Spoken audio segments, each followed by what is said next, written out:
Hello and welcome to the Record Club, brought to you by Record Store Day, the official charts, and National Album Day, and proudly in association with Bowers and Wilkins. My name is Jess Iszatt. Thank you so much for joining me. Our guest this evening is the Blessed Madonna to talk all about their debut album, Godspeed. So, if you are new here, we're going to be spending the next half an hour or so talking to Marea all about the brilliant new record, and then we're going to be putting forward some of your questions about the album for them to answer. So, if you want to get involved, obviously drop a question in the comment section below. I'll be asking a selection of them in the second half of our chat. And one lucky person who sends in a question today is going to be randomly selected to win a pair of Bowers and Wilkins PX7 Season 2 over-ear noise cancelling headphones. Obviously a wicked prize. The album sounds delish in it, so do not miss out. And if you haven't already got yourself a copy, a physical, we thoroughly recommend you order one from your local record store once our chat is over. But first, let's get straight into this week's Record Club and say a big hello. Hi, Jess here. Yeah, firstly, congratulations on the debut. Like, how does that feel getting that out? I have to be honest, and I have heard now from other people that this is completely normal, but I'm like a little bit in grief. Like there was this great period of time, and I was just talking to my studio partner Pat that I run Godspeed Studios with, and we were just saying it was so good when it was just almost done. Like every day we would just almost done, and then we go in the studio, and it was like being in the clubhouse, and and that feeling, as a touring DJ, you can be kind of like thrown out into the universe, and that feeling when it was album time of being able to go into this little room that I had created, and even like the colors of the room and the way that it felt, and to be able to stop the day and go, wait, no, no, no, we got to listen to this Master P record because I got to show you what, like there was a lot of just, there were days where we would stop, and we watched. One day we just watched Stop Making Sense. Uh, and so I'm really happy and I'm really proud, but I'm also I miss my buddies. Yeah. Yeah. Oh, you know what? I've not actually thought about it like that in the sense that you're collectively working together towards something and there's so much build up. And then I guess the other side, the drop off is the release and you've kind of released it out to the world. I hate it. I hate it. On to the Yeah, next. no kidding. I literally am already. I'm like, okay, next album. Like I'm like, let's go. Let's. Hey, look, you've broken the I've seal broken the now. seal now. Um, Well, we actually like to start the record club with a question from one of the many amazing independent record stores that we have here in the UK. And this week, to start things off, we have Some Great Reward in Glasgow. They're asking, or they've said, you've collaborated with such a huge roster of interesting people. Who have you found the most surprising to work with and why? Well, um, I mean, you kind of want to say Kylie Minogue because I didn't even know we were working together. That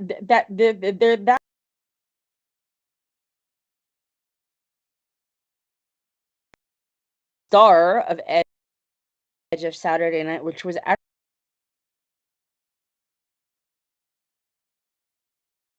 that I that heard. It was my first words in a million.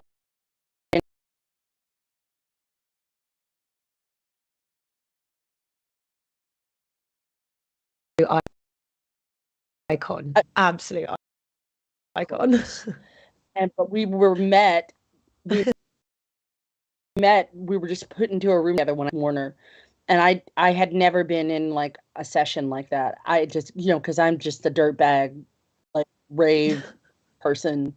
I mean, really, like I would describe the first 10 years of my career as crime oriented. largely. So like this is like a whole new thing. Like we're going to talk about ideas and words and stuff, and that part was really scary for me. And we wrote this song, and it was so special to get those ideas out with her. And but then for a long time we didn't have anybody on it, and then Ray was on it because Jenny had known Ray since she was like basically a little girl. So Ray comes in one Sunday, in her sweatpants and and just bodies it, of course, because she's Ray. But then her album was going to come out too close to this, and we couldn't have her on it. And so when I submitted the record, I did not have Edge on the album because I could not find anyone to be on it. Wow.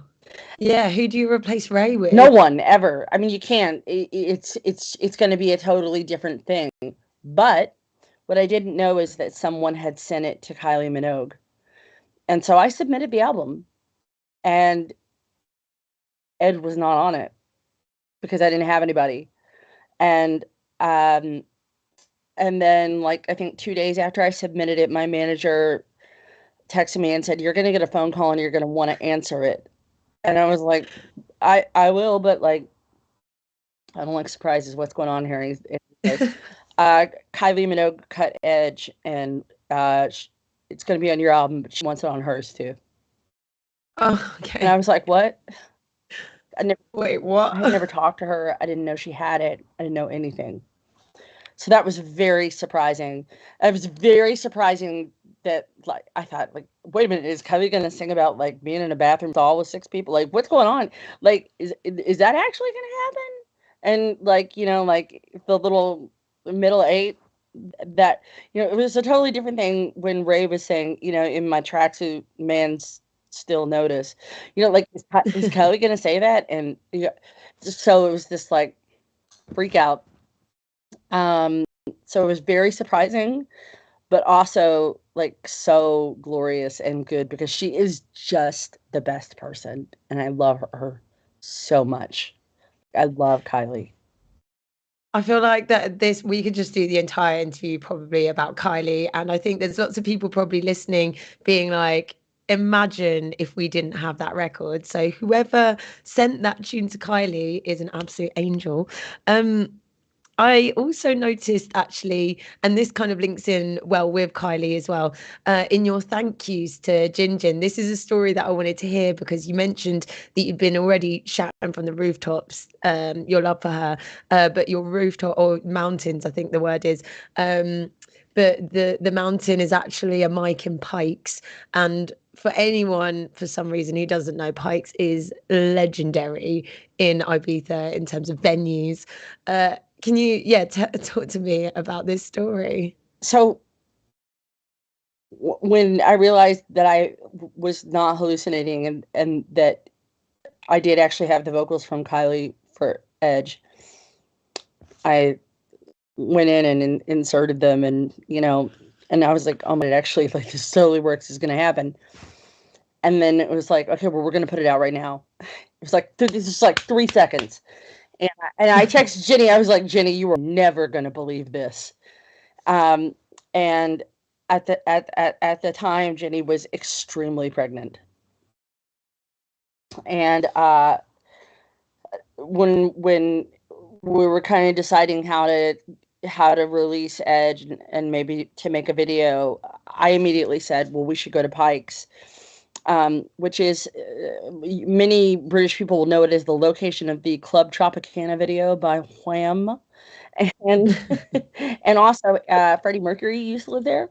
So the club is in Freddie Mercury's bedroom, which is like it's very spacious. Holds maybe like 100 people. I was like, so what we should do is we should get Kylie, but we're not going to tell anybody, and then we'll just run up in there and cause chaos. And that is completely what we did. But I messaged Jenny and I was like, I know you are like extremely pregnant, but if you would like to come to Pikes for this.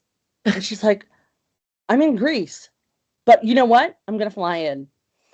Oh my God. This story just keeps getting better and better. I was on vacation pregnant enjoying her vacation for the last second before the baby comes, gets on a plane, flies into Ibiza the same day I meet Kylie. We'd never met in person. And we're like sneaking around Pikes because she's Kylie Minogue and people very much recognize her. But she's got her little hat on and her hair kind of on her face and her glasses. And we're walking through there, and there's some people who are there sitting there's this pool that has a bar, and they're like, "Oh, happy here," and I'm like, "Oh, great, hi, well, Blessed Madonna," and Kylie's on the other side of me, and we're trying to be slick about it, and one guy kind of recognizes her, and then they all kind of recognize her, and they're like, "Wait a minute," and I just go, "Shh, tell no one." And you saw nothing. nothing. And then Jenny got there, and we threw the party, and there was a little break between some sections of filming, but mainly it was just a real party. I mean, her hanging out of the rafters, all of that. That's just her doing her thing. But I wanted to give Jenny her props, and because there used to be a line in the middle eight that said, "Hold my hair back, Jenny, please focus." It was just a little in joke between me and Jenny and Ray that didn't make it into, because I'm sure Kylie was going, "Who the hell is Jenny?" But I got to introduce her, and I was like, "Kylie, this is Jenny, as in Jenny, please focus." And it was it was just magic. Sometimes when you're making a record, like, God winks at you a little bit. And it felt like that. Yeah, definitely such a moment. I mean, honestly, to be fair, I could just talk about that song and that night and Kylie the whole time. There are lots of other people on this record. There are ones that obviously are featured literally on the songs, and then you've got I don't know, I noticed like people like Teed and Karma Kid as part of the list. So I've had my reading to do within the record. So if anyone at home gets the record, then you can have a little look at this too. There's so much to look into, and I feel like so much of your personality is in this. Yeah, you've got people like Totally Enormous Extinct Dinosaurs, and just everyone from like Kareen Lomax to Marble as well, an artist that I know, a wicked artist in London. And this is on the flip to your Kylie Minogues, like your big names. So people like Marble, like what was it like to work with Marble? Well, so that was a really weird session. So like the way it started out is it started out more singular, and then in time the sort of clubhouse gang sort of just descended slowly, and I there was a point where I kind of hit a wall with things, and I was like, I guess I was thinking too hard about like what other people would think, and kind of like I was sending everything for feedback as I was making it, which is like a terrible mistake. You just kind of have to like do it and then like enforce your vision, and then you either take feedback or you don't. But there was a lot of like, I was not that anybody was putting on me, but I was taking on too much noise because I wanted to make something really expansive. Like for me, when you look at an album like Thriller or whatever, I mean, not to say, but like I wanted to make something that had that like massive reach. And we talked constantly, my partner Pat Alvarez and we talked constantly about Quincy Jones, because he and also Herbie Hancock, because the two of them had these kind of like incredible wide reaches in terms of what they do, coming from jazz, but also like arranging and then just also traditional writing and playing, and Pat and I both really wanted to try to occupy a bigger space, and a lot of that meant learning things that I didn't know how to do, and so really what you hear there is me learning how to do vocal arrangement. And I have a background in music, because I'm a DJ, but also I'm from Kentucky, and I grew up in church, and in particular in the kind of church where we in the part of the world that I'm from, like, like singing 6-part harmonies and stuff is like that's a part of like just like our culture, and that was not something I ever really understood that I would use. And so there was a really beautiful part of walking back towards that. But as the crew got bigger and bigger and bigger and bigger, more people would come through, like incredible musicians, players, whatever, and people like Marble, who was another person like that I had not met in person. The Patchouli brothers came through, and they're like really good friends from Canada, who are also very big Aston Villa supporters of the Villa. Um, we're an Aston. We were getting on so well. Yeah, we're an Aston Villa household here. But they had been working with Marble and someone else, and we were kind of, it's kind of like you get in one of those sessions where there's like 8 people in a room and everybody's throwing down with like, what do you have? Okay, well, I have this thing where this drum thing that I did, and I have this thing and whatever. And all I remember is that 2 things got played, and there's this thing that anybody that comes in with me long enough, my nickname is Marge. Like in my real life, like that's what people call me. Like, if you call me Marea, then you're probably collecting student loans. But there's this moment that that Pat calls the Marge trick. I it's hard to explain, but like I have a perfect memory for some kinds of sound. And anyways, so 2 things were being played, and I was like, those 2 things are exactly the same key and exactly the same BPM. Those aren't different songs. They're the same one. Put them together and do this. And then, so that the Marble track, that was that. I was like, that piece and that piece, put them together, and that's the same song. And that's what happened. And then, it was just one of those things. So there's a lot of those kind of moments where things that didn't start together end up being in the same place. The Marge trick happens, and then everybody goes, what the hell was that? And it's a really weird, it's like a brain thing. Probably like you've got like a 8th, what is it? Like a 6th sense, but that's more spooky, isn't it? Yeah, I'll go with like 7th sense instead. That's insane. That is such a talent. Wow. Okay. Well, after this, loads of people are going to be wanting to jump in on this Marge trick and join in the studio.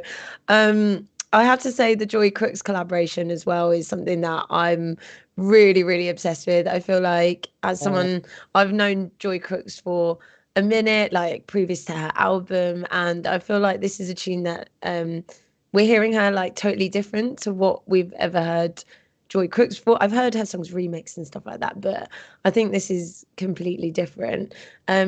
How closely were you working with her in the studio? We were in a studio about the size of a walk-in closet, and I love Joy, and so as I have become I wouldn't say that I was like a producer in the way that I am now, or a writer in the way that I am now, and this album was like being allowed to go to like get a master's degree or something in college, like like what you're really hearing is like me learning how to do the thing how to get the thing out of my head into the whatever. And every session starts differently. Some people come in totally blind. I had never met Joy. I loved her records, but we had never even talked. And she walked up in the studio. We're in this little tiny studio, 3 little chairs. And so when somebody comes in kind of like totally blind like that, usually about half the session will be me asking them to play me records that they love. And you end up finding out that people love things that you wouldn't think that they do, and enjoy like some really far out, um, like real interesting, in particular, like like African house stuff with like really complex polyrhythms, and she liked more experimental techno stuff, and I very much love that. I mean, in my private listening life, it's not, I think, what people would think necessarily. And so I just had her play me a lot of things that she loved, and the vocal, she was just sitting in a chair with her legs crossed, and I didn't want to put her in a booth. I wanted it to feel close. Um, and in particular, the way that I processed her vocal, um, there's a technique that I don't know how novel it is, because I actually don't know anything. I mean, like, I'll tell you what it is, and I don't know. I'm sure there are other people that do it. Like, yeah, I didn't invent the wheel, but there's a technique that that that originally Pat and I figured out because we were cleaning up vocals where you could hear the headphone bleeding through. Mm. So the way we would do it was to put reverb on it and then put a gate on it. And if you're not a producer, a gate just means you tell it, hey, when it gets this, and cut it off, and it, it can give you that real,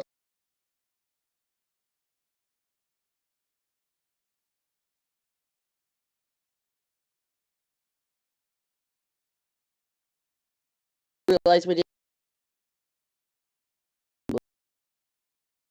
could do it. Mm.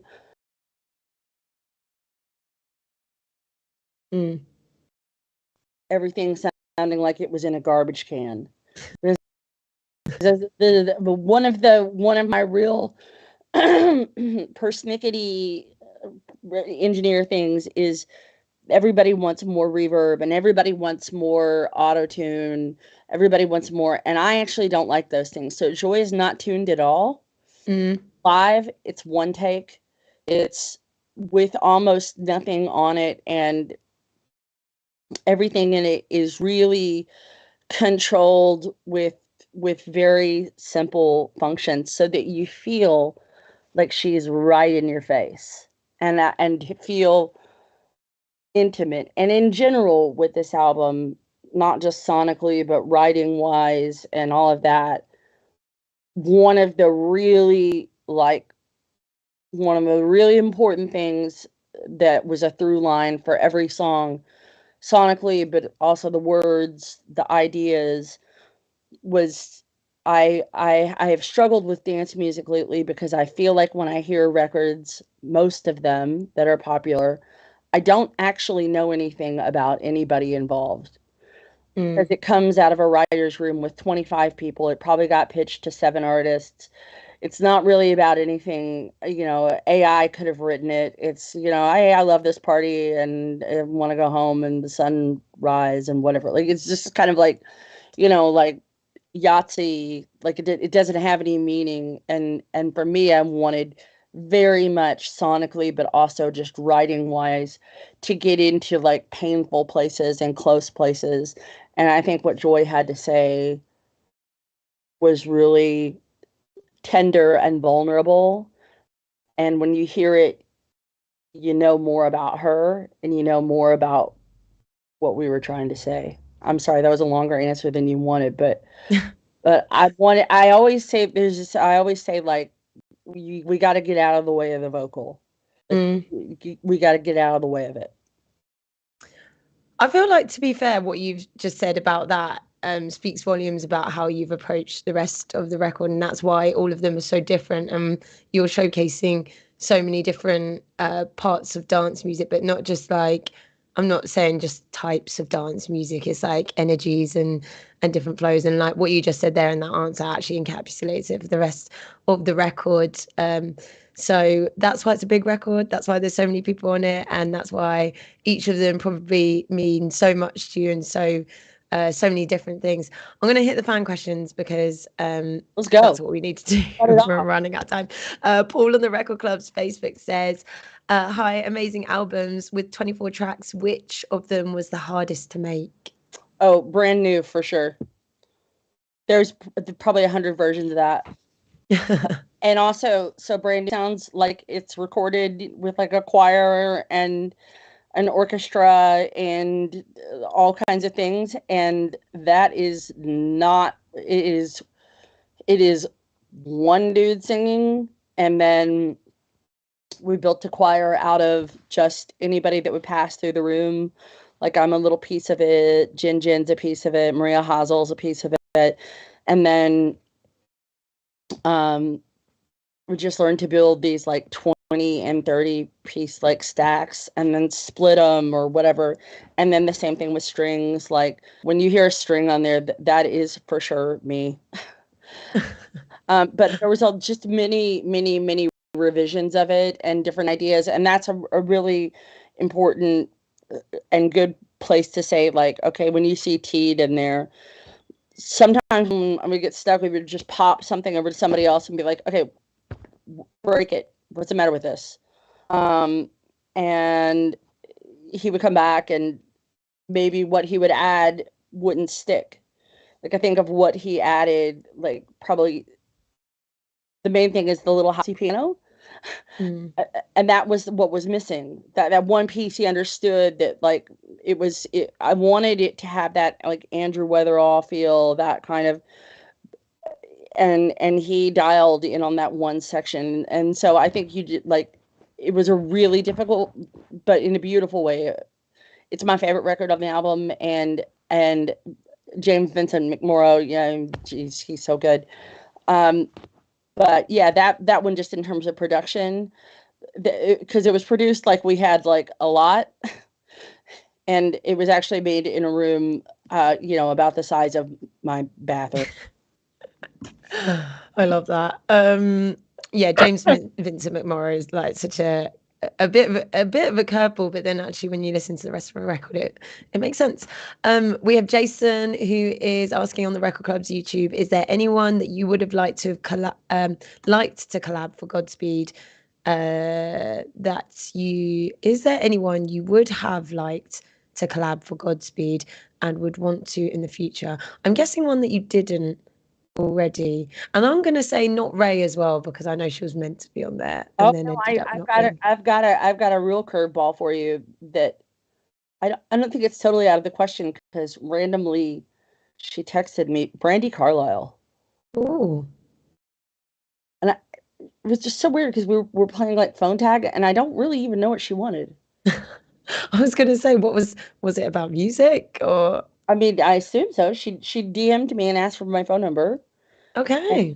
And I texted her, and Brandi Carlile.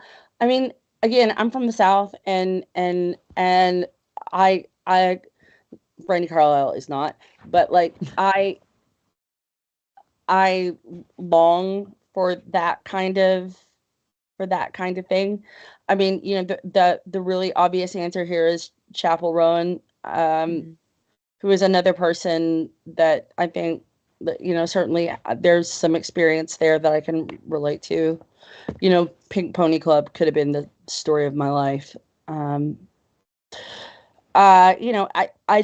like, and also just like, I like rap.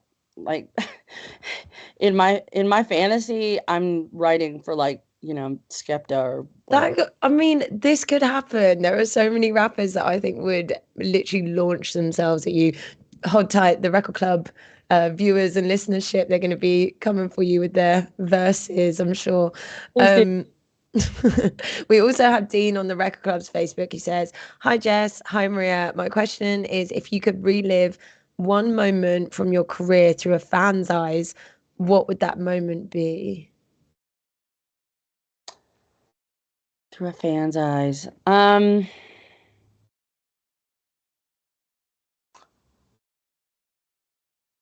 The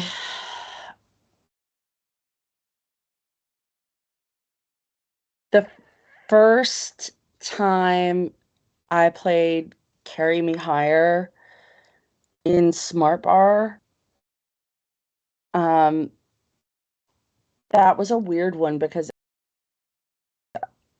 that was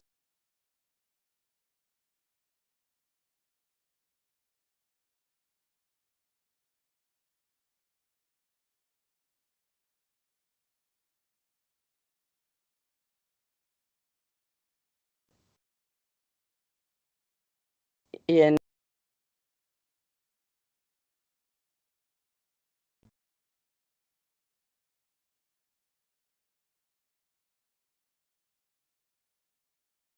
and we had decided stuff, and we're throwing down all the things that we had, and he was like, "Oh my God, you got to hear, you got to hear Danielle Ponder." And I heard this book, and I was like, "Oh my God!" And we were so, I mean, we were so tired we could barely lift our arms above our heads. Like I almost canceled the session because I was like cross-eyed. Like I was so tired. It was like in the middle of a really like brutal jet. I mean, you never think about this stuff, but like a lot of this stuff happens when you're in the middle of trying to do the thing that actually pays to keep the lights on.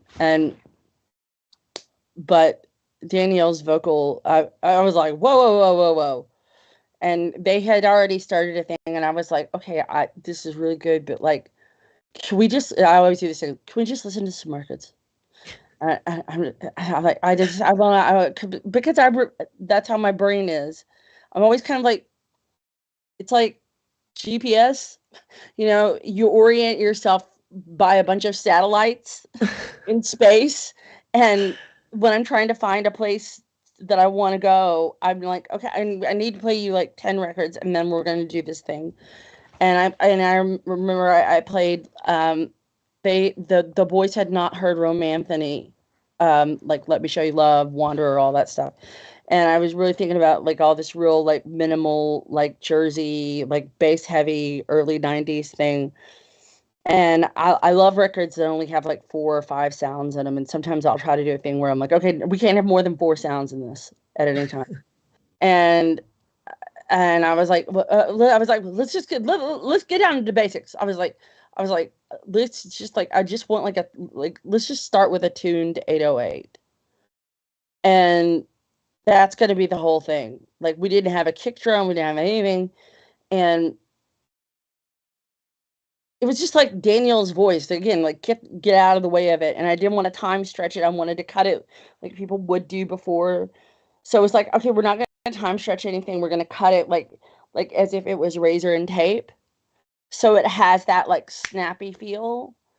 And that was a beautiful record to make. And then I got to go immediately to Chicago a few days later. And you play a record, it's not mastered or anything. You run it out, you want to see what happens. And when I tell you, and Smart Bar is a tough room.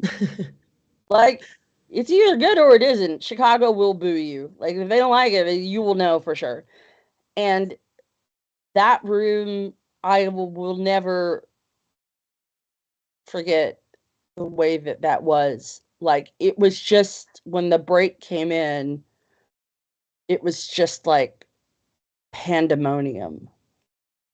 And I thought, wow, this is, if I could feel like this forever, if I could give that to somebody, that's what it's about.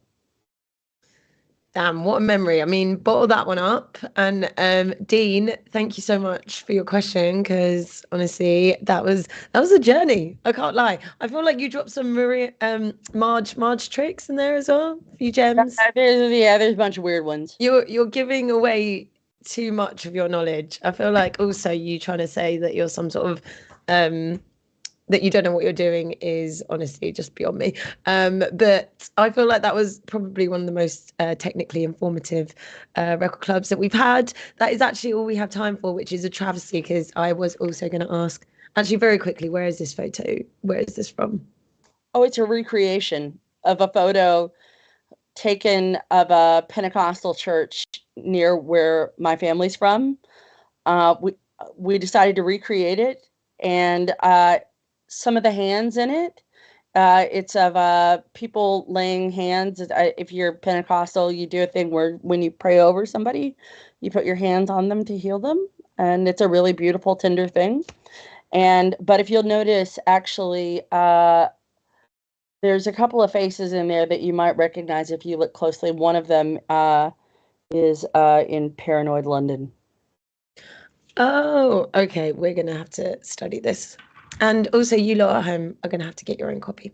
That is all we have time for today. We've loved having the Blessed Madonna join us. Obviously, treat yourself to a physical copy of Godspeed. Now that this episode is over, pick one up from your local record store. Also excited to announce that the winner of this week's Bowers & Wilkins wireless headphones prize is Jason on the Record Club's YouTube. So please slide into the Record Club's DMs. We'll get those headphones to you. Thank you everyone for joining us, sending in your questions as well.